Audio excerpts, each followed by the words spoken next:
CTV Edmonton, local breaking news with Brendan Purdy. A facility that will further allow us to attract more events. Tonight on CTV News, City Council approves a deal to build a downtown event park. Good evening and thank you for joining us. Edmonton City Council has approved a deal for downtown worth more than $400 million. The province and the Oilers promised major contributions on some key city goals. That's if the city agreed to build a new event park next to Rogers Place. Jeremy Thompson has the details. The Alberta government announced big plans for this area beside Rogers Place in its budget last February, working with the Oilers Sports and Entertainment Group on a plan to transform Fan Park into a $250 million event park. A facility that will further allow us to attract more events and attract more people to live, work, and play downtown. The event park is just one part of the proposal. It also includes money to put pipes and wires under the land north of Rogers Place, where the Oilers Group plans to build housing, plus millions more to demolish the Coliseum.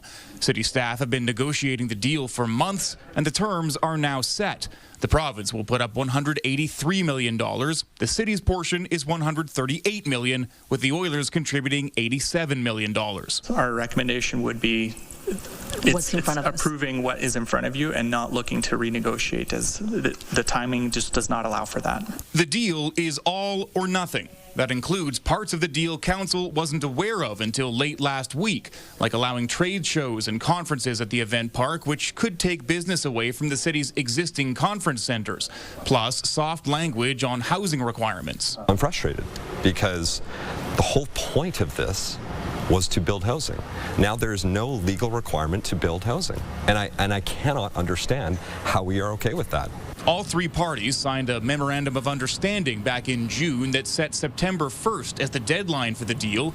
Pressure many councillors believe is arbitrary. When I look through the priorities that we looked at in our 4-year budget, an event park downtown was not one of them. This is not our idea. This is one business provider's idea. We absolutely have a gun to our head. We've been held hostage throughout the entirety of this process because we've been unwilling to ever push back. This really is a take or leave it situation, and we have to respond to the situation that's in front of us. Alberta's transportation minister is considering new legislation to make sure future bike lane projects make sense for where they're planned.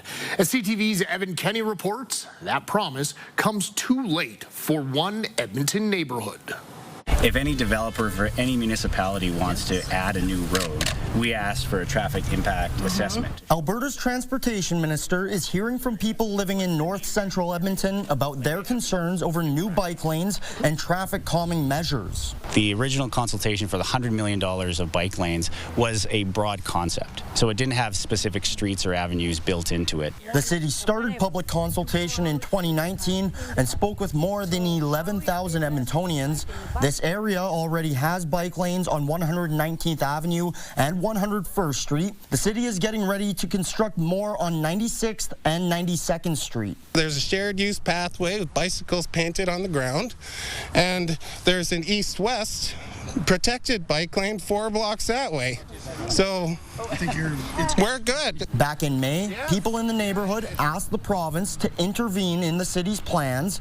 The group also gathered more than 260 signatures petitioning the city to stop the project. I want to raise the awareness on this issue that people aren't being consulted. The minister also met with Mayor Amarjeet Sohi. It was positive to hear Edmonton at least commit to a traffic impact assessment on the negative effects that a road network would have if a bike lane were to remove parking or remove a complete driving lane. Out of $100 million that we're investing in active modes of transportation, only $20 million is actually going toward building bike network on road, taking road capacity. So he says the Delton project will go ahead as construction contracts are already in place. The province says it will work on creating legislation to ensure traffic impact assessments are in place for future bike lanes. Evan Kenny, CTV News, Edmonton. A group from Manitoba has joined the search for a missing 14-year-old boy. Samuel Bird was last seen June 1st walking in the West End neighborhood of Kenora. Last week, Edmonton police deemed his disappearance suspicious. The group from Manitoba is using a sonar device to search the North Saskatchewan River. Samuel's mother says she's grateful for the additional help to find her missing son. Having that support and having that, I don't know how to explain it. It's very heartwarming. Like I honestly, there's so many people that message me and I became good friends with, and it's good to have a good support system. Bird is 5'8" with a slim build. He has brown eyes and brown hair. The provincial government has created a panel to determine the future of nuclear power in Alberta. The panel will engage with industry, municipalities, and others to create a report for the government. There will also be an online survey for all Albertans that will be open until September 25th. An Alberta nuclear industry would be used to produce power, as well as radioisotopes to use in medicine. The panel is made up of Indigenous business interests, experts on the business of nuclear power, and an American market research firm. As the new school year is around the corner, the clock is ticking on a potential strike with Alberta teachers. Contract negotiations resume tomorrow. However, educators are prepared to walk off the job or could be locked out this week. CTV's Terry Fikowski reports. It's back to school shopping season, but families are anxious to see if the start of school will go ahead as scheduled, with no labor contract between teachers and the government. It's concerning. We're going to keep an eye on things and see how things go, but we can just prepare for the worst and hopefully it doesn't go that long. By nearly 95%, Alberta teachers voted overwhelmingly in favor of a strike mandate in June. That gives them until October 7th to initiate job action, but they could be locked out as early as Friday with a vote by the Teachers Employer Bargaining Association. It all stems back to the chronic underfunding of the education system that we see. Large classrooms, a lack of resources. We need more teachers. We need more teacher counselors. We need more supports for mental health purposes. According to the Alberta Teachers Association, Alberta ranks the lowest among all provinces for funding per student. Teachers also want wages that keep pace with inflation. The Premier acknowledges the need for more supports for children with complex needs and to deal with aggressive behavior in the classroom, but she says funding is adequate. Danielle Smith has asked her education minister to determine where the dollars are going. A lot of the issues at the heart of that is the management of the classroom, which we've delegated to school boards. So if we have to be a bit more hands-on, then we'll take a closer look at it. But Medina Musa with the advocacy group Support Our Students says the Premier is deflecting blame. I think that is the Premier trying to pass the buck here when really the responsibility of underfunding our schools lies with her government. Bargaining resumes Tuesday, but Calgary's public and Catholic school boards say they're monitoring the situation, with Catholic schools warning families to have a backup plan for childcare. Myself, we're fortunate enough, my wife is home with them, so I know that everyone is in that position, so hopefully it doesn't last long for the people who are not. With the threat of a teacher strike looming, some parents are searching for alternatives. Charter schools and the Alberta Homeschooling Association say interest from parents has risen considerably in the past week or so. CTV's Amanda Anderson reports. The sounds of students eager to start a new school year fill the hallways at Aurora Academic Charter School. It's really calm. I thought it would be very excited and there'd be a lot of chaos, but I think because, part of what we do so well at Aurora is that structure. It's so well organized, so well planned. Its teachers aren't part of the potential teacher strike, but Superintendent Ian Gray says that doesn't mean they're not impacted. He says the number of new parents calling about possible enrollment has spiked in recent days. We have 1,500 students, but we actually don't have any space from K to 12. Because we have 2,800 students on our wait list already. The Alberta Homeschooling Association says a lot more parents are also joining its Facebook group. We're getting 50 to 100 people join every day. Judy Arnell says parents have until September 29th to decide if homeschooling is the route they want to go. In Alberta, parents would have to follow 22 very basic outcomes of home education. And they don't even have to be met during the year. They have to be met by the time a child turns 20. She says homeschooling is unique in that parents don't have to follow a set curriculum. Parents can pretty well choose to teach their kids what they want, when they want, and how they want. Arnell homeschooled her 5 kids, who she says earned their grade 12 diplomas and went on to post-secondary institutions. She says many are often surprised to learn even parents with full-time jobs can manage it. You do not have to do it between 9 and 3 p.m., like a school day. So there's a lot of flexibility there too. While it's business as usual at Aurora schools, Grace says they are watching what happens closely as they prepare to enter negotiations themselves this fall. Whatever they do doesn't mean we'll do it. We are smaller, and so we're more adaptable, more flexible, but we also have different needs than some of those larger boards. Amanda Anderson, CTV News, Edmonton. Premier Danielle Smith says other provinces may regret offering the COVID-19 vaccine for free. On Friday, the province outlined its plan for the vaccine in the fall. Frontline healthcare workers, seniors in continuing care and supportive living, and those with underlying medical conditions will get their shots free of charge. Everyone else, well, they'll have to pay a $100 fee. BC and Manitoba say they're willing to give COVID vaccines to Albertans and all Canadians free of charge. Saskatchewan will only provide the shot to Albertans living in Lloydminster. During call-in radio show on Saturday, the Premier talked about how much vaccine waste cost and said other provinces may wish they would have followed Alberta's lead and charged for the shot. I don't think that they've done the analysis that we've done. If they, I think they're going to be a bit shocked after they have to pay for it themselves, and they're doing the analysis that we've already done, how much ends up going to waste. And so it's an expensive shot. And so we want to make sure that those who need it, who are immunocompromised, get it at no charge, and those who want it just for that extra measure of peace of mind, they can pay for it. The new COVID-19 vaccine will be available starting in October. You can register for your dose now. For the first time, the University of Alberta is sending first-year medical students to Grande Prairie to complete their education. As CTV's Merrick Takash reports, it's an effort to increase the number of doctors in rural Alberta.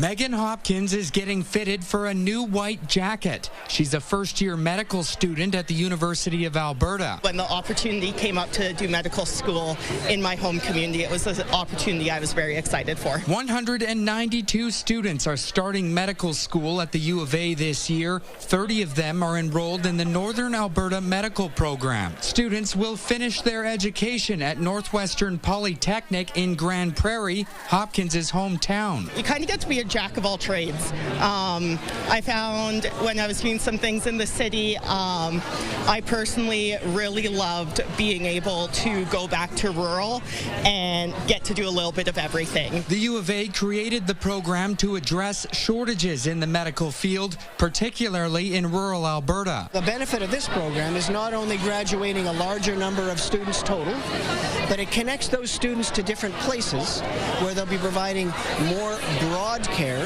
across the entire lifespan of patients and their families. This is the first time the university is sending first-year medical students away to complete their studies. The farther away you get from a central place like Edmonton, the greater the breadth of learning, the greater the breadth of care provision that the doctors and nurses need to provide to those patients. Hopkins and her classmates will begin their studies in Grande Prairie next week. My biggest hope for the program is to be able to show others why the North is so great and why rural is awesome. Northwestern Polytechnic will host the students while the U of A will be responsible for program delivery and academic accreditation. Merrick Takash, CTV News, Edmonton. Alberta athletes filled the trophy case at this year's Canada Summer Games. Team Alberta closed out the competition with 81 medals, 22 were gold, 30 silver, and 29 bronze across 19 different sports. One of the gold medalists included the men's volleyball team sweeping Team Manitoba 3-0 to take home the top spot. Now Edmonton is under a heat warning as high temperatures move into the prairies this week. It's not like a one-off, one-day or a two-day event. This is like could be a 6-day event. I mean, quite unusual. Something you wouldn't see maybe in a half a century in the Edmonton area. The city has activated its extreme weather response. City facilities will be open to anyone needing a break from the heat. Peace officers will also be handing out water bottles. Environment Canada senior climatologist David Phillips says because the days are shorter, we'll get a bit of a reprieve from the heat. He also says thanks to a wetter and cooler start to our summer, Alberta's wildfire risk should stay relatively low. It's been great for gardening and for farmers have to be happy. And now this warmth, boy, it's just great. I mean, you'd want to bottle this kind of summer up for other years. Phillips says while the school year may start out warm, the extreme temperatures should start to subside by the end of the long weekend. Just ahead, Rescue Lifeline. Animal rescue shelters across the province continue to struggle. Plus, right in the swing of it, we break down Brooke Henderson's masterful performance at the CPKG Women's Open. This week was beyond special to be able to finish it off and hoist the trophy again. Good evening, folks. Heat warning in effect for the city of Edmonton and surrounding areas. Today was the first of what could be 6 consecutive days in the 30s. We got to 30.2 for a daytime high today. Should be even hotter for the rest of this week. We'll take a closer look at that forecast, let you know how close we are to setting some records over the next few days in just a few minutes.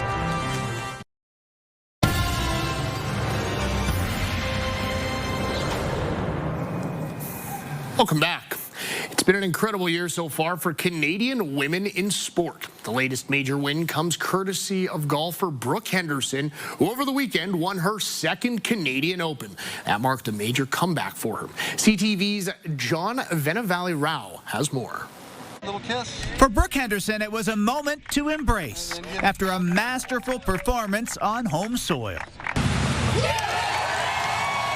The comeback is complete. The pride of Smith Falls, Ontario, back on top and showing once more why she's Canada's most successful golfer ever. This week was beyond special. To be able to finish it off and hoist the trophy again is extremely cool. It feels super surreal still. The win marking her 14th on the LPGA Tour and ending a 2-year drought. She first won the Canadian Women's Open in 2018, and to do it again at age 27 is remarkable. I'm just super excited that this actually happened. It's like a dream come true again. You can't help but reflect on how the young up-and-coming talent has been inspired by Brooke's accomplishments. Look at McIntosh go. That accomplishment follows others by women athletes this year. Isn't she amazing? Including Toronto's Summer McIntosh, who made a splash in Singapore, claiming 4 gold medals at the World Aquatics Championship. And then there's Victoria Mboko, also 18, who weeks ago stunned the tennis world, winning at the Canadian Open in Montreal. Though today fell short of expectations as she appeared at the U.S. Open for the first time, dominated by her Czech opponent, a 2-time Grand Slam champion. Still, for Canadian women in sport, overall, it's been an incredible and inspirational run. What we can speak to is hoping that this is going to change participation rates for girls in sport in the future. If they can see it, they can be it, and they can be the next Brooke, Victoria, or Summer. As for Brooke Henderson, she kept saying her latest victory seems surreal, calling it a huge win for Canada and Canadian golf. John Venavalley-Rao, CTV News, Toronto. Animal rescue organizations in our province are struggling. More animals need help, and costs are rising. CTV's Amanda Anderson reports. When this dog needed help, the Second Chance Animal Rescue Society answered. Calls for help are nonstop, surrenders, emergencies, you name it, puppies dumped, dogs left left alone in the woods, so we try not to say no to any of those. But always saying yes has put the rescue in a tough situation. It's stretched us to the max. We're on a razor's edge financially, and as far as space-wise goes too. Animal rescues across the province say the number of animals they help has skyrocketed. Since COVID, we have very few vet appointments, not like we did before, so the dogs and cats are exploding with litters, and we're not able to get ahead of that. This litter of puppies was found abandoned, while this litter was recently surrendered to SCARS. The good thing is they are in our care, and they will all be spayed and neutered. Feels like an uphill battle that you can never get to the top, because when rescues are getting burnt out, compassion fatigue, etc., and then they close down rescues, the problem is going to get even worse. Zoe's Animal Rescue Society says they're also seeing more people struggling to afford the pets they have. People having unwanted litters, people having neglected animals, people, on leash, on different things who can't afford vet care. Their animals are suffering. They have nowhere to turn. It can't all land on rescues. The province says there are 2 grants rescues are eligible to apply for, but Campbell says all levels of government need to do more to lessen the need for rescues in the first place. To help low-income individuals get these things done, which then prevent, the problems after. SCARS may be in crisis, but says it will do everything it can to keep giving animals a second chance. The more people that know about what we're going through, us and other rescues, the better, and the more that people will step up to help us. Amanda Anderson, CTV News, Morinville. After the break, Bueller, a famous movie deal, takes in a day at the ballpark.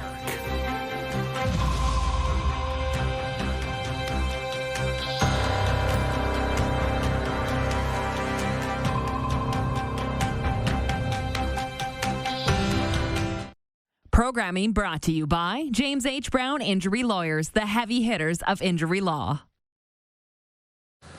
Welcome back. 0.2 of a degree off a record high today. The record 30.4 from 2002. Today we get to 30.2, way above average though. This upper ridge, this warm air that's pressing its way in the mid and upper levels of the atmosphere. Watch how this sticks around.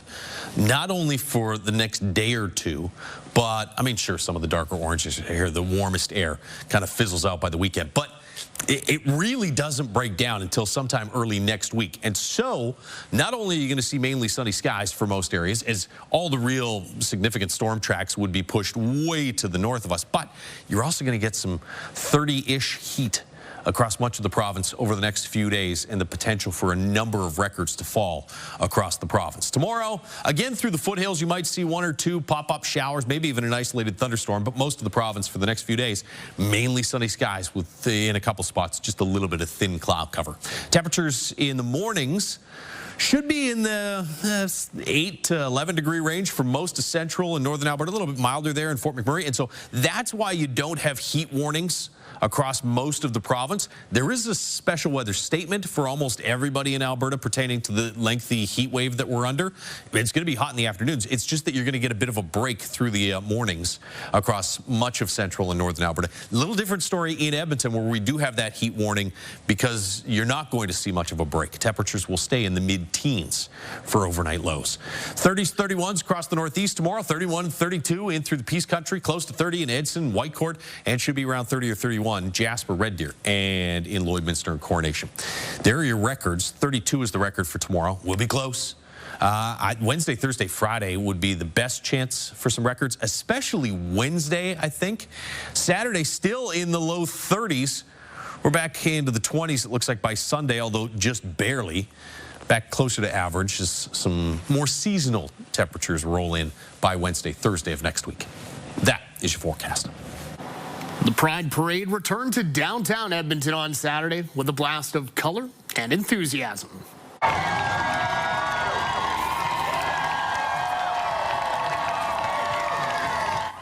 This is Edmonton's first Pride Parade since 2018. It was part of a Pride Festival running all weekend. The parade committee previously told us it wasn't sure what to expect from the parade's revival.